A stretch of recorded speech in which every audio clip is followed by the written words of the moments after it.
ജയ് മാതാ. ചരണം ശരണം രമാംബികേ, ചരണം ശരണം ത്രയംബകേ. ഗൃഹസ്ഥൻ എന്ന വാക്കിന് ആഴമേറിയ ഒരു ആത്മീയ അർത്ഥമുണ്ട്.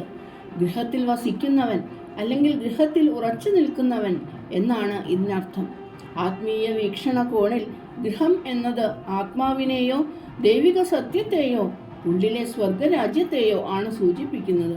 അതിനാൽ ആരാണോ തൻ്റെ യഥാർത്ഥ സ്വരൂപമായ ആത്മാവിനെ സാക്ഷാത്കരിച്ചിട്ടുള്ളത്, ആരാണോ എപ്പോഴും ഈശ്വര ചൈതന്യത്തിൽ ലയിച്ചിരിക്കുന്നത്, ആരാണോ ആ ദിവ്യഭവനത്തിൽ വസിക്കുന്നത്, അവനാണ് യഥാർത്ഥ ഗൃഹസ്ഥൻ.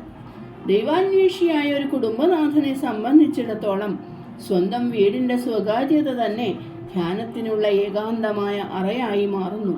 പരമാത്മാവിനെക്കുറിച്ചുള്ള ചിന്തകൾക്ക് അനുയോജ്യമായ ഒരിടം, ഭക്തിയാൽ പവിത്രമാക്കപ്പെട്ട ഒരു വിശുദ്ധ ബലിപീഠമാണിത്. അവിടെ ദൈവികമായ പൂർണ്ണത വാഴ്ത്തപ്പെടുന്നു, ഈശ്വരീയ ഗുണങ്ങൾ ആരാധിക്കപ്പെടുന്നു, നിസ്വാർത്ഥമായ സേവനത്തിലൂടെ പരിശുദ്ധി ആവാഹിക്കപ്പെടുന്നു. ചരണം ശരണം രമാംബികേ, ചരണം ശരണം ത്രയംബകേ. ജയ് മാതാ.